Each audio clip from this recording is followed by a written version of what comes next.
অতিবাহিত করেছেন।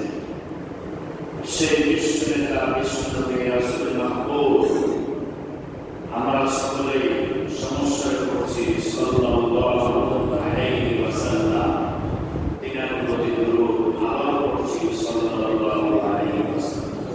সবাই উপস্থিত, আজকের জুমায় সংক্ষিপ্ত আলোচনা হবে হযরত ইব্রাহিম আলাইহিস সালাতু ওয়াস সালাম তিনি মৃত্যুকে জীবন দান করা দর্শন করেছিলেন।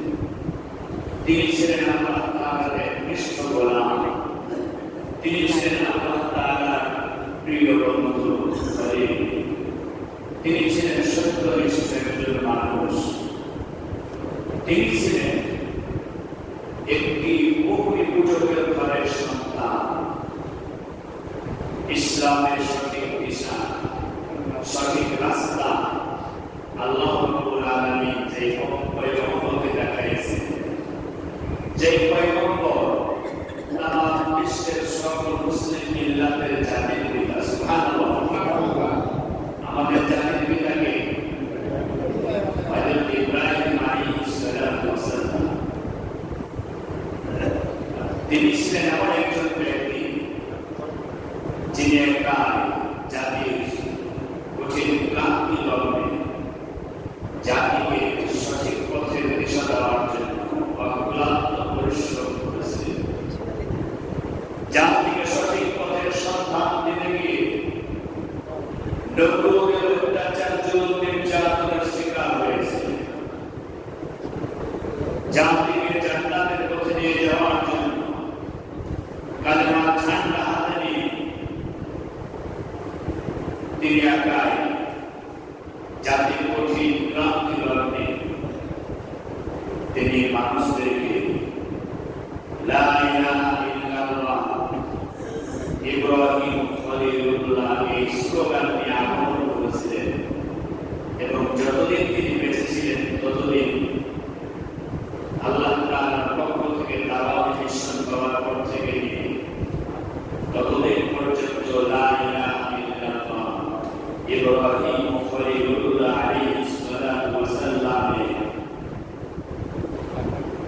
স্লোগান তিনি চালিয়ে গিয়েছিলেন। সম্মানিত উপস্থিতি, আসুন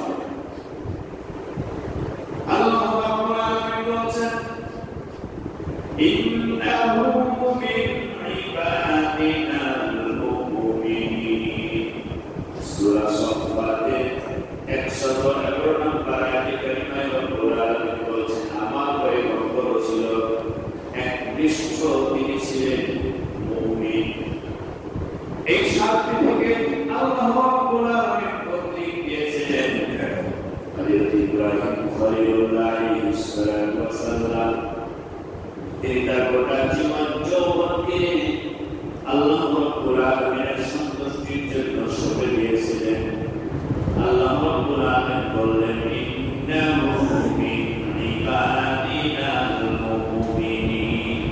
নিশ্চয় আমার পয়গম্বর ইব্রাহিম হচ্ছে একনিষ্ঠ মুমিন। সুবহানাল্লাহ। আল্লাহ রাব্বুল আলামিন আরো বলেন, ওয়াযকুর ফিল কিতাবি ইব্রাহিম ইন্নাহু কানা সিদ্দীকান নাবিয়্যা। সূরাতুল মারইয়ামের 41 নম্বর আয়াতে রাব্বুল আলামিন বলেন, সকল সেই সময়ের কথা, সকল সেই কিতাবে লিখিত কথা, ইন্নাহু কানা সিদ্দীকান নাবিয়্যা। আমার ইব্রাহিম পয়গম্বর, তিনি ছিলেন একমাত্র সত্যবাদী এবং একনিষ্ঠ নবী। ওয়াযকুর ফিল কিতাবি ইব্রাহিম, আল্লাহ বলছেন সেই কিতাবের কথা স্মরণ করো যে কিতাবে আমার ইব্রাহিমের কথা আমি লিপিবদ্ধ করেছি। ইন্নাহু কানা সিদ্দীকান নাবিয়্যা, তিনি ছিলেন সত্যনিষ্ঠ একজন নবী। জয় বলুন সুবহানাল্লাহ। সম্মানিত হযরত ইব্রাহিম আলাইহিস সালাম তিনি ছিলেন কৃতজ্ঞ বান্দা। এই মর্মে আল্লাহ রাব্বুল আলামিন বলেন, শাকিরান লিআনউমিহি ইজতাবাহু ওয়া হাদানাহু ইলা সিরাতিন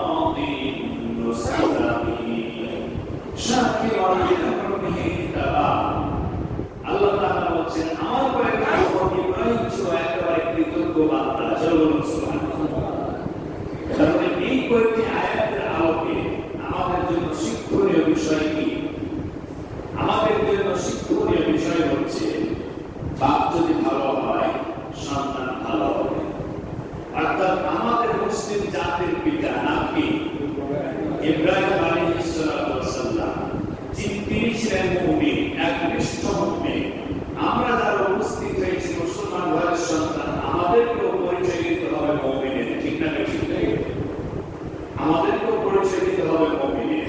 মুমিন বান্দার মর্যাদা, সম্মান, ইজ্জত আল্লাহ তাআলার কাছে অনেক অনেক অনেক দামি। সুবহানাল্লাহ।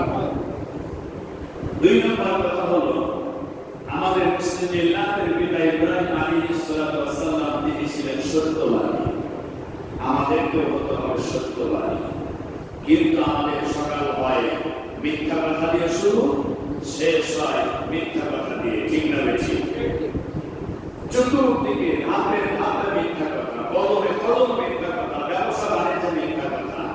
আপনি যা একটা কাপড় খরিদ করতে জিজ্ঞেস করেন, ভাই এটার দাম কত?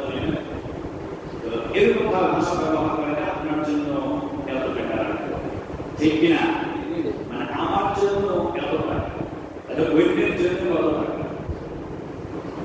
এটা একটা মানে কথা নোটা, এটা একটা মানে কথায় পরিণত হয়ে গেছে।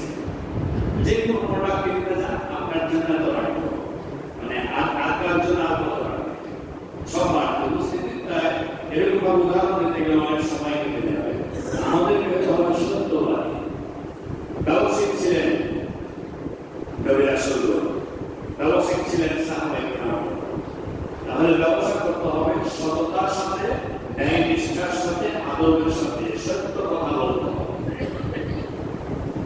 আল্লাহ রাব্বুল আলামিন বলেন, ওয়াত্তাখাযাল্লাহু ইব্রাহিমা খলিলা। সূরা নিসা 125 নম্বর আয়াতে রব্বুল আলামিন বলেন, ওয়াত্তাখাযাল্লাহু ইব্রাহিমা খলিলা। আমি রব্বুল আলামিনের বন্ধু হচ্ছেন, খলিল হচ্ছেন আমার পয়গম্বর ইব্রাহিম। আল্লাহ বলেন ইব্রাহিম হচ্ছে আমার দোস্ত, ইব্রাহিম হচ্ছে আমার বন্ধু। তো ইব্রাহিম যদি বন্ধু হয় আল্লাহ, তাহলে ইব্রাহিমের কোনো ভয় আছে?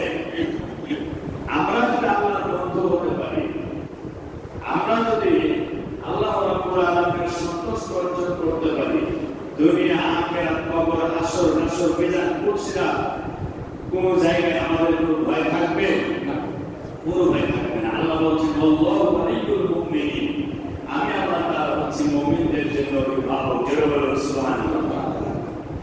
তাহলে আল্লাহ তাআলা যদি মুমিন ঈমানদার মুসলমানদের অভিভাবক হয়ে যায়, তাহলে ওই মুমিন বান্দার দুনিয়া আখিরাতে কোনো ভয় আছে? কোনো ভয় নেই। সবাই উপস্থিত। হযরত ইব্রাহিম আলাইহিস সালামকে আল্লাহ রাব্বুল আলামিন জাতির নেতৃত্ব দেওয়ার জন্য পাঠিয়েছিলেন, মনোনীত করেছিলেন।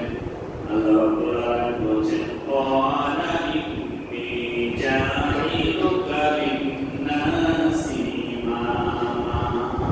আল্লাহ তাআলা বলেন যে ইব্রাহিম, আমি তোমাকে জাতির জন্য নেতৃত্ব দানকারী বানাবো। জোরে বলুন সুবহানাল্লাহ। তাহলে নেতৃত্ব কার হাতে তুলে দিতে চাচ্ছেন? ইব্রাহিম নবীর হাতে। কার হাতে? ইব্রাহিম নবীর হাতে। ওয়ালা ইন্নী জাইলুকা লিন-নাসি ইমামা। আল্লাহ তাআলা বলেন সূরা বাকারা 124 নম্বর আয়াতে, ইব্রাহিম, আমি তোমাকে জাতির কঠিন ক্রান্তি লগ্নে কথা দিশাহারা মানুষদেরকে কি বলে, আগুনের পূজা, পাথরের পূজা, গাছের পূজা, তুলসী গাছের পূজা থেকে শুরু করে চন্দ্রের পূজা, সূর্যের পূজা যারা করছে, এমন জাতিদেরকে হেদায়েত করার জন্য আমি তোমাকে জাতির কঠিন ক্রান্তি লগ্নে জাতির নেতৃত্ব দান করার জন্য আমি তোমাকে মনোনীত করেছি। জোরে বলুন সুবহানাল্লাহ। যুগে যুগে দেখুন আল্লাহ তাআলা সমসাময়িক জাতির সেই পথহারা দিশাহারা জাতিদেরকে সঠিক পথের সন্ধান দেওয়ার জন্য যুগে যুগে অসংখ্য নবী রাসূলকে পাঠিয়েছিলেন। তাহলে এখান থেকে আমাদের জন্য পরিষ্কার একটি বিষয় হতে হবে, যেখানে আল্লাহ তাআলা বলছেন ইন্নী জাইলুকা লিন-নাসি ইমামা, আমি তোমাকে জাতির ইমাম বানাতে যাচ্ছি। এখানে আরবি শব্দ, কোরআনের ভাষা ইমাম। ইমাম মানে হচ্ছে নেতা, ইংরেজি হচ্ছে লিডার। হ্যাঁ, তো এরকম ভাবে আল্লাহ তাআলা বলছেন যে আমি তোমাকে ইমাম হিসাবে নিযুক্ত করছি, মনোনীত করেছি, যে ওই জাতিটাকে, পথহারা দিশাহারা মানুষদেরকে সঠিক পথের সন্ধান করার জন্য তোমাকে নেতা বানাতে চাচ্ছি। হযরত ইব্রাহিম খলিলুল্লাহ আলাইহিস সালাতু ওয়াস সালাম তিনি বললেন, ক্বালা ওয়া মিন যুররিয়্যাতি, আল্লাহ রাব্বুল আলামিন দরবারে বললেন, আল্লাহ তাআলা আমার বংশধরদের মধ্যে তো পিতাই হবে। আল্লাহ রাব্বুল আলামিন জবাব দিলেন, ক্বালা লা ইয়ানালু আহদিল যালিমিন। আল্লাহ তাআলা বলছেন না, জালিমদের ব্যাপারে, অত্যাচারী যারা, জুলুমকারী যারা, ছিনতাইকারী যারা, রাহাজানি করে যারা, মানুষের সম্পদ লুটে পুটে খায় যারা, মানুষের উপরে দিনে দুপুরে ডাকাতের মতো ব্যবহার করে যারা, এমন জালিমদেরকে আমি নেতৃত্ব দেওয়ার জন্য পছন্দ করি না। সুবহানাল্লাহ বলেন। কে বলেন? আল্লাহ। এখন সমাজের চিহ্নিত পরিচিত জালিম যারা, অত্যাচারী শাসক যারা, মানুষের সাথে জুলুমকারী অত্যাচারী যারা, মানুষের সম্পদ লুটে পুটে খায় যারা, মানুষের সরকারি পক্ষ থেকে যে তহবিল আছে, এই তহবিলগুলোকে পকেটে ভরে নেয় যারা, জোরপূর্বক হিংসাত্মক মনোভাব নিয়ে হিংস্র প্রাণীর মতো ঝাঁপিয়ে পড়ে যারা, এমন ব্যক্তিদের হাতে আমরা কি ক্ষমতা তুলে দেব? যে আপনারা মনে হয় বুঝতে পারছেন না। আমি আল্লাহর কোরআন থেকে ধারাবাহিকভাবে আপনাদেরকে শোনানোর চেষ্টা করছি। আল্লাহ বললেন, ক্বালা ইন্নী জাইলুকা লিন-নাসি ইমামা, ইব্রাহিম আমি তোমাকে এই জাতির পথহারা দিশাহারা মানুষদেরকে সঠিক পথের সন্ধান দেওয়ার জন্য তোমাকে ইমাম হিসেবে নিযুক্ত করেছি, পছন্দ করেছি, মনোনীত করেছি। রাষ্ট্রীয়ভাবে যে দলগুলো রাষ্ট্রে থাকে, তারা যাদের হাতে কাজ তুলে দিবেন, যাদেরকে পছন্দ করেন, মনোনীত করেন, তাদেরকে মনোনয়ন দেওয়া হয়। ঠিক না? ঠিক। আল্লাহ বলছেন, ইব্রাহিম আমি তোমাকে পছন্দ করেছি, তোমার হাতে নেতৃত্ব তুলে দেব। সুবহানাল্লাহ। তাহলে আল্লাহ যদি একজন ধর্মভীরু ব্যক্তিকে, ধর্মভীরু তার গোলামকে, ধর্মভীরু তার বান্দাকে পছন্দ করেন জাতির মুক্তির জন্য, আমাকে আপনাকে এই জাতির কল্যাণের জন্য, এই জাতিকে সঠিক পথে পরিচালিত করার জন্য, এই জাতির অসহায় মানুষদের মুখে হাসি ফোটানোর জন্য, যার যার অধিকার যতটুকু তার কাছে ততটুকু অধিকার প্রাপ্য ফিরিয়ে দেওয়ার জন্য আমরা কেমন নেতা নির্বাচন করব? নিশ্চয় আল্লাহর কোরআন যেটি বলছে, আমাদেরকেও সেই মানের কাঙ্ক্ষিত মানের নেতা নির্বাচন করতে হবে, যে নেতা ক্ষমতায় গেলে নিজের আখের বসাবে না। ঠিক না? ঠিক। সম্মানিত উপস্থিতি, এত সুস্পষ্ট ভাষা ব্যবহার করার পরেও যদি আপনাদেরকে বোঝাতে ব্যর্থ হই, তাহলে কি দিয়ে বোঝায়? আল্লাহ রাব্বুল আলামিন বলেন, আমি তোমাকে এই সমাজের জন্য, এই জাতির জন্য মনোনীত করেছি, পছন্দ করেছি। তুমি ছাড়া কাউকে দেখি না। আল্লাহ পয়গম্বর ইব্রাহিম বললেন, আয় আল্লাহ, তুমি কি আমার বংশের মধ্যে থেকে তাই করবা? আল্লাহ বললেন, সমাজে যারা এরকম খারাপ মানুষ, তাদের হাতে আমি নেতৃত্ব দেব না। আল্লাহ রাব্বুল আলামিনের পয়গম্বর হযরত ইব্রাহিম খলিলুল্লাহ আলাইহিস সালাতু ওয়াস সালামের শিখানোর দোয়া আপনাদের সামনে বলি, তারপর ব্যতিক্রম হতে পারে। হযরত ইব্রাহিম আলাইহিস সালাতু ওয়াস সালাম তিনি যখন জমি চাষ দেওয়ার জন্য ইচ্ছা পোষণ করতেন, চাষ দেওয়া, আমাদের জমি আছে না নাই? এই জমি দুনিয়ার সেই জমি না। এই জমি হচ্ছে স্বামী এবং স্ত্রীর মিলন মেলা। স্বামী স্ত্রীর মিলন মেলার সময় দোয়া করতে হয়। এই দোয়া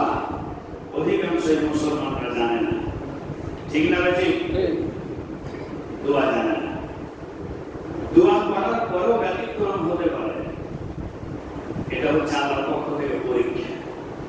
কিন্তু দোয়া পড়েই মিলন মেলা কার্যক্রম শুরু করতে হবে। দোয়াটি হলো বিসমিল্লাহি আল্লাহুম্মা জান্নিবনাশ শাইতান ওয়া জান্নিবনাশ শাইতান মা রাযাকতানা। স্বামী স্ত্রী মিলনের সময় এই দোয়াটি পড়ে মিলামিশা শুরু করতে হবে। সম্মানিত উপস্থিতি আমার প্রিয় ভাইরা, কোন এক সময় কোন একটি জায়গায় এরকম ভাবে জুমার আলোচনা করছি, মাথা মোটা তো পরে কোন এক সময় আমাকে বললো মসজিদে বাপটা আছে, এটা আছে, সেটা আছে, এইভাবে কথা বলতে হয়। আল্লাহ তাআলা যেখানে বলেছেন, রাসূল যেখানে বলেছেন দিনের বেলা আমাকে যেমন ডাকো, রাতের বেলা আমাকে যেমন ডাকো, সব বলে দাও। সুবহানাল্লাহ। শিক্ষার কাছে লজ্জা নাই, শিক্ষার প্রয়োজন আছে না?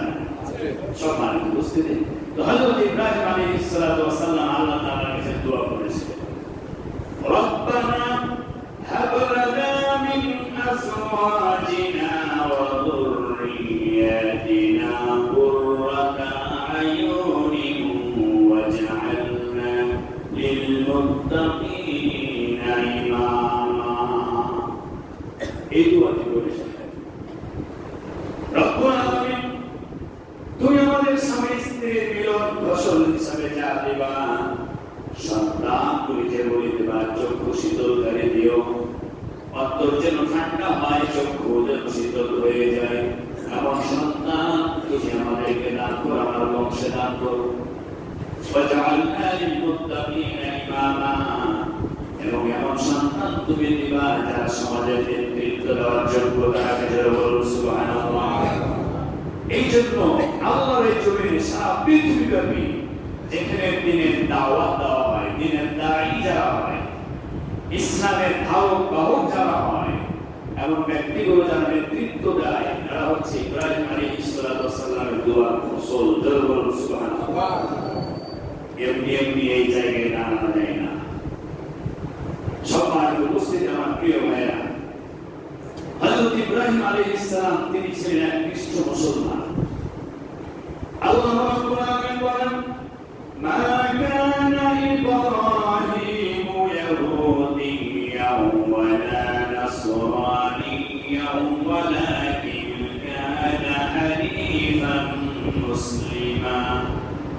আল্লাহ রাব্বুল আলামিন সূরা ইব্রাহিম সূরা ইমরানের 67 নম্বর আয়াতে বলছেন, আমার পয়গম্বর ইব্রাহিম ইহুদি ছিল না, নাসারাও ছিল না, আমার পয়গম্বর ইব্রাহিম ছিল এক নিষ্ঠ মুসলমান। যারা বলুন সুবহানাল্লাহ।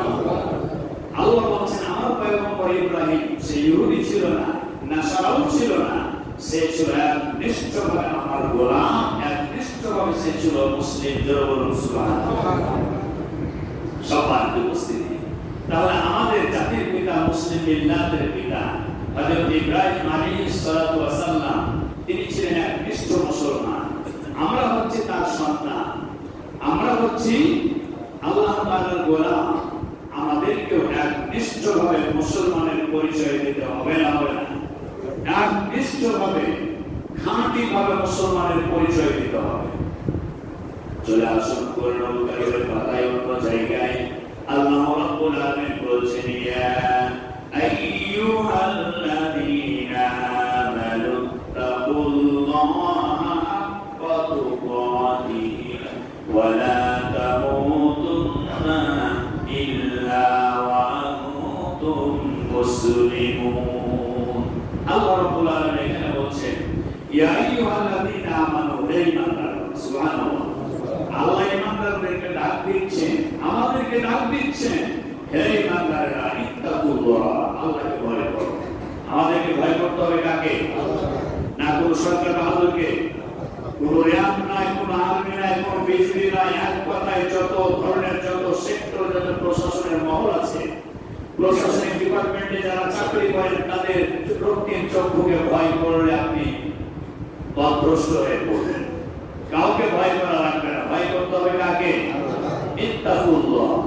হযরত ইব্রাহিম আলাইহিস সালাতু ওয়াস সালাম তিনি যখন জাতিকে দ্বীনের দাওয়াত দেওয়া শুরু করলেন, ইব্রাহিম আলাইহিস সালামের সাথে অনেক শক্তিশালী ছিল নাকি? কেউই ছিল না, একমাত্র কে ছিলেন? কে ছিলেন? আল্লাহ। আল্লাহ রাব্বুল আলামিন হযরত ইব্রাহিম আলাইহিস সালাতু ওয়াস সালামের স্ত্রী থেকে সারা এবং হাজরা এই দুইজনের স্ত্রীর দয়ের গর্ভে দুইটি পুত্র সন্তান দিয়েছিলেন। একজনের নাম ছিল ইসহাক, আরেকজনের নাম ছিল ইসমাঈল। এটি ইতিহাস রয়েছে কোরআনুল কারীমের পাতায়। আল্লাহ রাব্বুল আলামিন হযরত ইব্রাহিম আলাইহিস সালাতু ওয়াস সালামকে এমন একটি সময় সন্তান দিলেন যে সময়টি ছিল বৃদ্ধ বয়স। হযরত হাজরা তিনিও বৃদ্ধ বয়সে উপনীত হয়েছিলেন।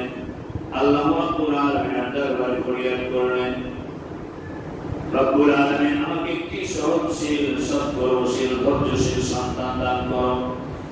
আল্লাহ রাব্বুল আলামিন তার পয়গম্বরের দোয়া কবুল করেছিলেন। আল্লাহ রাব্বুল আলামিন তার পয়গম্বর হযরত ইব্রাহিম আলাইহিস সালাতু ওয়াস সালামকে আল্লাহ রাব্বুল আলামিন এই সন্তান দিয়েছিলেন। আল্লাহ রাব্বুল আলামিনের পয়গম্বর সন্তান পাওয়ার পরে আল্লাহ রাব্বুল আলামিনের শুকরিয়া আদায় করেছিলেন। কি করেছিলেন? শুকরিয়া আদায় করেছিলেন। এজন্য আমরা যারা বিবাহিত জীবনে আছি, যাদের সন্তান সন্ততি হবে, শুকরিয়া আদায় করতে হয় কার? আল্লাহ। এগুলো আমাদের জন্য শিক্ষা। হযরত ইব্রাহিম খলিলুল্লাহ আলাইহিস সালাতু ওয়াস সালাম আল্লাহর দরবারে শুকরিয়া আদায় করেছিলেন। আলহামদুলিল্লাহিল্লাযী ওয়াহাবা লি আলাল কিবারি ইসমাঈল ওয়া ইসহাক ইন্না রাব্বী লাসামিউদ দুআ। আল্লাহর দরবারে প্রার্থনা করলেন, আলহামদুলিল্লাহিল্লাযী, সমস্ত প্রশংসা ও কীর্তন সেই মহান আল্লাহ তাআলার জন্য যিনি আলহামদুলিল্লাহিল্লাযী ওয়াহাবা লি আলাল কিবারি ইসমাঈল ওয়া ইসহাক, যিনি আমাকে ইসহাক এবং ইসমাঈল দান করেছেন। ওই মহান রব্বুল আলামিনের শুকরিয়া আদায় করছি আলহামদুলিল্লাহ। আমরা শুকরিয়া আদায় করব কার? আল্লাহ তাআলা। দেখবেন কত বাবা আছে যারা শুধুমাত্র পুত্র সন্তানের মুখ দেখার জন্য আকাঙ্ক্ষিত থাকে। কন্যা সন্তান হলেই মনটা বেজার হয়ে যায়, ঠিক না বেশি? কন্যা সন্তান হলে মনে করে না যেন বাড়ি থেকে বড় বোঝা থাকে এই সরকার। অথচ রাসূল কারীম সাল্লাল্লাহু আলাইহি সাল্লাম তিনি বলছেন, আমি হচ্ছি কন্যা সন্তানের বাবা। সুবহানাল্লাহ। বিশ্বনবী বলেছেন, আমি কন্যা সন্তানের বাবা। যে ঘরে সর্বপ্রথম কন্যা সন্তান জন্মগ্রহণ করে সেই ঘরে আল্লাহ তাআলার রহমত বরকত নাযিল হতে থাকে। জোরে বলুন সুবহানাল্লাহ। হাদিস আল্লাহর নবী বলেছেন, যখন কোন ঘরে কন্যা সন্তান জন্মগ্রহণ করে ওই ঘরে আল্লাহ তাআলার রহমতের ফেরেশতারা হাজির হয়ে যায় কাতারে কাতারে দলে দলে। ওই কন্যা সন্তানের মাথার উপরে হাত দিয়ে বুলায় দেয় আর বলতে থাকে, এই দুর্বল দেহ একটি দুর্বল দেহের ভিতর থেকে এসেছে। যে ব্যক্তি এই কন্যা সন্তানটি আদর যত্ন করবে, মায়া মমতা ভালোবাসা দিয়ে লালন পালন করে বড় করে তুলবে, দিন শিখাবে, ইসলাম শিখাবে, তারবিয়াত শিক্ষা দিবে, সময় হলেই ভালো একটি সৎপাত্রস্থ করে তার হাতে তুলে দেবে। বিশ্বনবী সাল্লাল্লাহু আলাইহি সাল্লাম বলেছেন, ওই ঘরে আল্লাহ রাব্বুল আলামিনের রহমত এবং বরকত নাযিল হতে থাকে। এবং ওই পিতামাতার জন্য বিশ্বনবী সাল্লাল্লাহু আলাইহি সাল্লাম বলেছেন, এই কন্যা সন্তানের লালন পালনকারী তার বাবা মা আমার সাথে একই জান্নাতে থাকবে। জোরে বলুন সুবহানাল্লাহ। বিশ্বনবী কন্যা সন্তানদেরকে ইজ্জত দিয়েছেন, সম্মান দিয়েছেন, লালন পালন করেছেন। এমন একটি সময়, যেই সময় আরবের ভূখণ্ডে কন্যা সন্তান জন্মগ্রহণ করলে তাদেরকে জীবন্ত মাটি খুঁড়ে খুঁড়ে মাটি চাপা দিয়ে দাও। কি নির্মম অত্যাচার! এত জুলুম, এত অত্যাচার, এত নিপীড়ন চালাতো। কন্যা সন্তান জন্মগ্রহণ করেছে বলে নিজেকে অপমান বোধ মনে করত, নিজের উপরে খুব বড় ধরনের বোঝা চেপে গেছে বলে মনে করত। বিশ্বনবী সাল্লাল্লাহু আলাইহি সাল্লাম বলেছেন, যে ঘরে একটি সন্তান কন্যা সন্তান জন্মগ্রহণ করে ওই পিতামাতার জন্য একটি জান্নাতের গ্যারান্টি দিয়েছেন। যারা বলুন সুবহানাল্লাহ। নবীজি সাল্লাল্লাহু আলাইহি ওয়াসাল্লাম বললেন, তার দুইটি কন্যা সন্তান, তার জন্য দুইটি জান্নাত। সাহাবায়ে কেরাম আরজ করলেন, ইয়া রাসূলুল্লাহ, ইয়া হাবিবাল্লাহ, কারো যদি একাধিক কন্যা সন্তান হয়, নবীজি সাল্লাল্লাহু আলাইহি ওয়াসাল্লাম বললেন, যার যতই কন্যা সন্তান হবে তার জন্য আল্লাহ রাব্বুল আলামিন ততই জান্নাতের গ্যারান্টি দিয়েছেন। যারা বলুন সুবহানাল্লাহ। সবার উপস্থিতি কন্যা সন্তান যাদের ঘরে আছে তাদের ঘরে রহমত ভরা আছে। বলুন সুবহানাল্লাহ। এই জন্য কন্যা সন্তানদেরকে লালন পালন করবেন। সবার উপস্থিতি আল্লাহ রাব্বুল আলামিন হযরত ইব্রাহিম পয়গম্বর সম্পর্কে তিনি আরো বলছেন, কুল সাদাকাল্লাহ ফাত্তাবিউ মিল্লাতা ইব্রাহিম হানিফা ওয়া মা কানা মিনাল মুশরিকিন। সূরাতুল আলে ইমরান 95 নম্বর আয়াত। আল্লাহ তাআলা বলেন, কুল সাদাকাল্লাহ, কথা বলি কার? আল্লাহ। সত্য না মিথ্যা? সত্য। ফাত্তাবিউ মিল্লাতা ইব্রাহিম হানিফা। আল্লাহ বলেন, আমার পয়গম্বর ইব্রাহিম ছিল একনিষ্ঠভাবে কেবলমাত্র আমার গোলাম। হানিফা, একনিষ্ঠ সে আমার বান্দা, একনিষ্ঠ সে আমার মুমিন বান্দা, একনিষ্ঠভাবে সে হচ্ছে মুসলমান, একনিষ্ঠভাবে সে হচ্ছে মুমিন। যারা বলুন সুবহানাল্লাহ। ওয়া কানা মিনাল মুশরিকিন, আমার পয়গম্বর মুশরিকদের দলভুক্ত ছিলেন না। কথাটি বলছেন কে? তাহলে আমাদের বাবা মুশরিকদের দলভুক্ত ছিলেন না। আমরা হচ্ছে ইব্রাহিম আলাইহিস সালাতু ওয়াস সালামের পুত্র। তাহলে আমরা যদি মুশরিকদের দলভুক্ত হয়ে জীবন যাপন করি, জান্নাতে যাবে না জাহান্নামে যাবে? জাহান্নামে যেতে হবে। এই জন্য সমাজের যারা মুশরিক, মূর্তি পূজক, যে যেভাবে পূজা করে, কেউ পূজা করে বাবা, কেউ পূজা করে দাদা, কেউ পূজা করে নানা, কেউ পূজা করে বাপে, কেউ পূজা করে গাছে, কেউ পূজা করে আগুনে, কেউ পূজা করে পাথরে, এমন মুশরিকদের অন্তর্ভুক্ত হওয়া যাবে না। আল্লাহ তাআলা বলছেন, আমার পয়গম্বর ইব্রাহিম ওই সমস্ত দিক থেকে পরিপূর্ণরূপে মুক্ত। জোরে সুবহানাল্লাহ। ওয়া মা কানা মিনাল মুশরিকিন।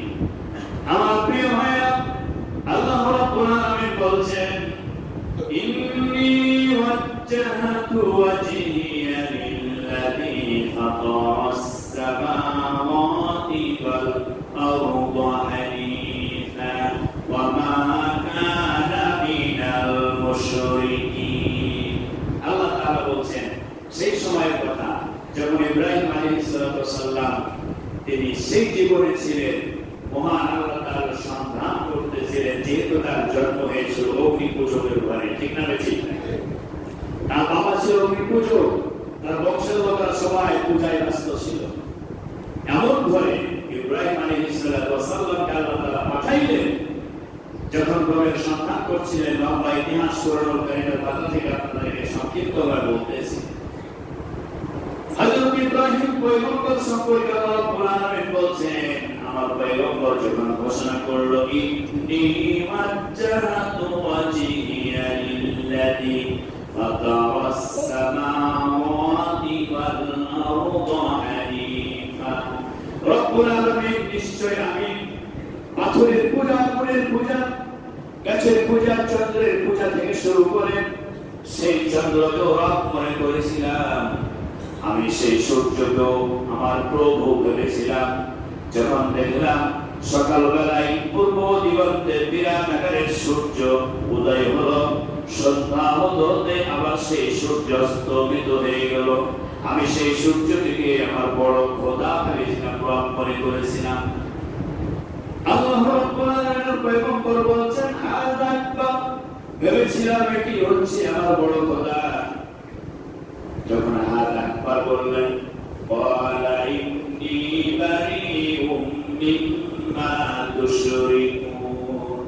আল্লাহ রাব্বুল আলামিনের পয়গম্বর তখন বলছেন, হে আল্লাহ তাআলা, আমি সেই দিক থেকে পবিত্র হয়ে যাচ্ছি, মুখ ফিরায় নিচ্ছি। আমি মুশরিকদের দলভুক্ত নই। আমি আমার রবের দিকে মুতাওয়াজ্জা করলাম, আমার চেহারা, আমার মুখমণ্ডল, আমার হাত পা, আমার অঙ্গ প্রত্যঙ্গ, অর্থাৎ আমার বিবেক থেকে শুরু করে সকল অঙ্গ প্রত্যঙ্গ যে মহান আল্লাহ রাব্বুল আলামিন সৃষ্টি করেছেন, ওই মহান মুনিবের দিকে আমি একনিষ্ঠভাবে মনোনিবেশ করলাম। জোরে বলুন সুবহানাল্লাহ। ওয়া মা আনা মিনাল মুশরিকিন।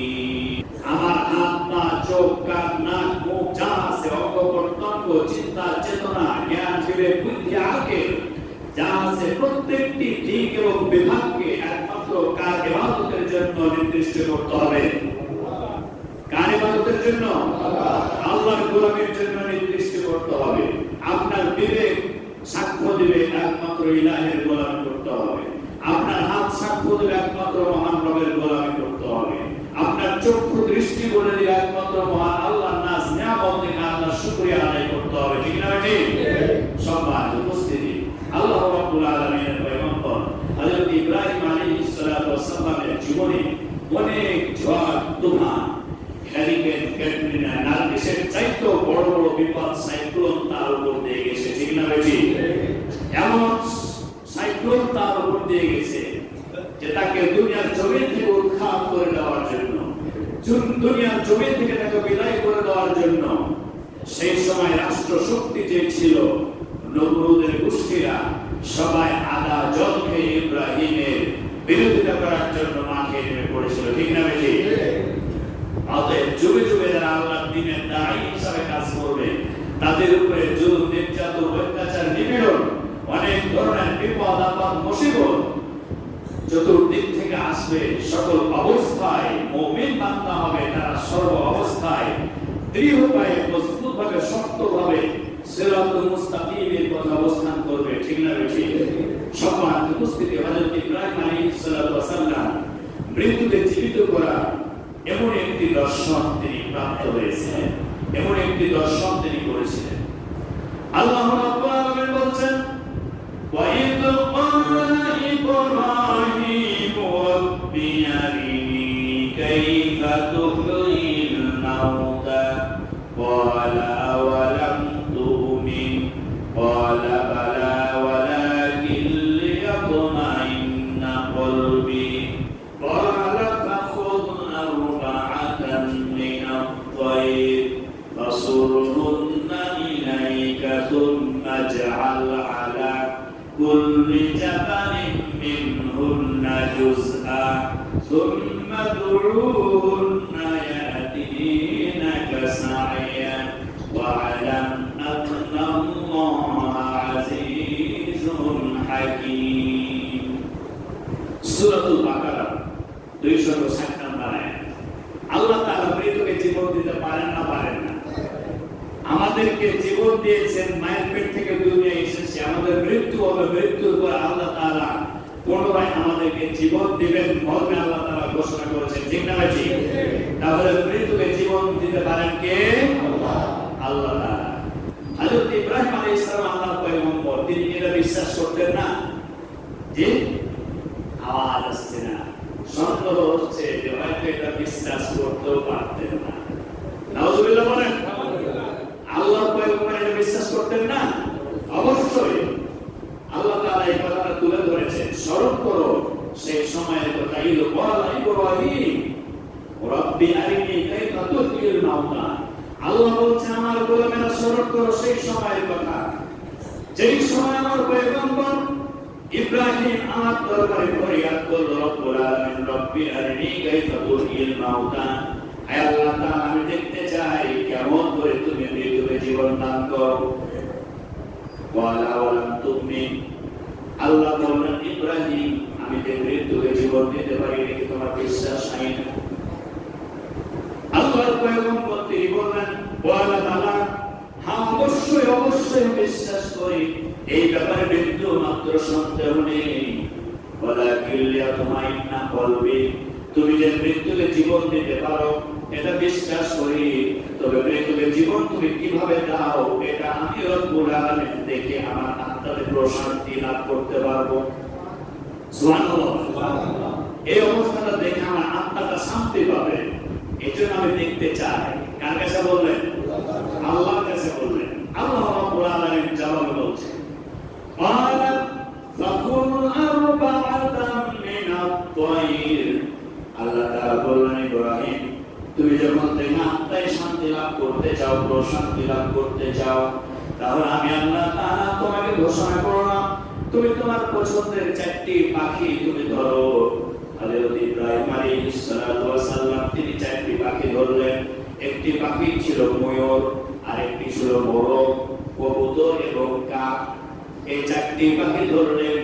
আল্লাহ রাব্বুল আলামিন বললেন, ইব্রাহিম এই 4টি পাখিকে তুমি তোমার খুব কাছাকাছি রাখো, যাতে তোমাকে মুনিব হিসেবে চিনতে পারে। যারা বলেন সুবহানাল্লাহ।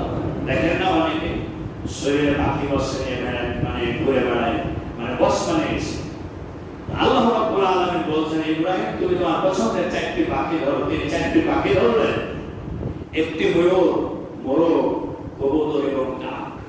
এই 4টি পাখি ধরলেন। আল্লাহ বললেন, ইব্রাহিম তুমি এগুলোকে তোমার সাথে সাথে রাখো, যাতে তুমি তার মুনিব কাছে বুঝতে পারে, তোমাকে যেন চিনতে পারে। এরপরে যখন চিনতে পারলো, তখন আল্লাহ তাআলা বলছেন যে তুমি যখন এই সমস্ত পাখিগুলোকে ডাকবে তোমার কাছে উড়ে আসবে, যদি তোমাকে বশ মেনে নেয়। আল্লাহ রাব্বুল আলামিন বলেন, ওয়ালা ফাকুল আরবাআতাম মিনাত-তায়র ফাসুরহুন্না ইলাইকা সুম্মা জাআল আলা কুল্লি জাবাল। আল্লাহ রাব্বুল আলামিন বললেন, ইব্রাহিম তুমি এই 4টি পাখিকে জবাহ করো। 4টি পাখির মাথা এক জায়গায় রেখে দাও, তাদের পলকগুলো আরেক জায়গায় রেখে দাও, তাদের দেহ আরেক জায়গায় রেখে দাও, এবং তাদের পাগুলো আরেকটা পাহাড়ের উপর রেখে দাও। 4 জায়গায় রেখে দেওয়া হলো। মাথা এক জায়গায় থাকলো, পলক এক জায়গায়, দেহ এক জায়গায়, এবং তাদের পাগুলো থাকলো এক জায়গায়। আল্লাহ রাব্বুল আলামিন বলছেন, তুম্মা দুউহুন্না ইয়াতিনাকা সাআয়া। ইব্রাহিম এখন তুমি ওই পাখিগুলোকে নাম ধরে ডাক দাও। যখন পাখিগুলোকে নাম ধরে ডাক দিয়েছে, মাথার সাথে এসে দেহ লেগে গেল, দেহের সাথে এসে পলক লেগে গেল, পলক লাগার সাথে সাথে দেহের সাথে আবার নাসক যুক্ত হয়ে গেল। যারা বলুন সুবহানাল্লাহ। হযরত ইব্রাহিম আলাইহিস সালাতু ওয়াস সালাম ডাক দিলেন, সুম্মা দুউহুন্না ইয়াতিনাকা সাআয়া ওয়া আলাম আন্নাল্লাহা আজিজুন হাকীম। আল্লাহ তাআলা হচ্ছেন মহা পরাক্রমশালী, প্রজ্ঞাময়। যেই মহান আল্লাহ তাআলা সৃষ্টিকে আল্লাহ তাআলা বললেন, ইব্রাহিম তুমি ধরো, জবাহ করো, পোষ মানাও, জবাহ করো। এরপরে এগুলোকে এক জায়গায় করে সাম করে 4 জায়গায় রেখে দাও, নাম ধরে ডাক দাও। একটি পাখি তোমার দিকে উড়াল দিয়ে চলে আসবে। যারা বলুন সুবহানাল্লাহ। হযরত ইব্রাহিম আলাইহিস সালাম ডাক দিলেন, উড়াল দিয়ে চলে আসলো ময়ূর, উড়াল দিয়ে চলে আসলো মোরগ, উড়াল দিয়ে আসলো কবুতর, উড়াল দিয়ে চলে আসলো কাক। হযরত ইব্রাহিম আলাইহিস সালাম আত্মা প্রশান্তি লাভ করলো। যারা বলুন সুবহানাল্লাহ। সম্মানিত উপস্থিতি, হযরত ইব্রাহিম আলাইহিস সালামকে এটা জাদু করেছিলেন না?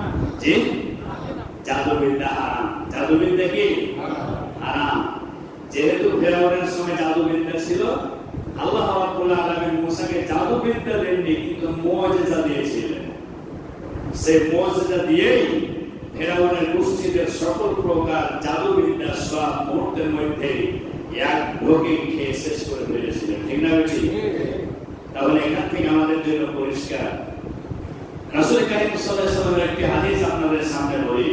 মান সামা রমাদানা সুম্মা আতবাহু সিত্তাম মিন শাওয়াল কানা কাসিয়ামিদ দাহর, রাওয়াহু মুসলিম শরীফের হাদিস।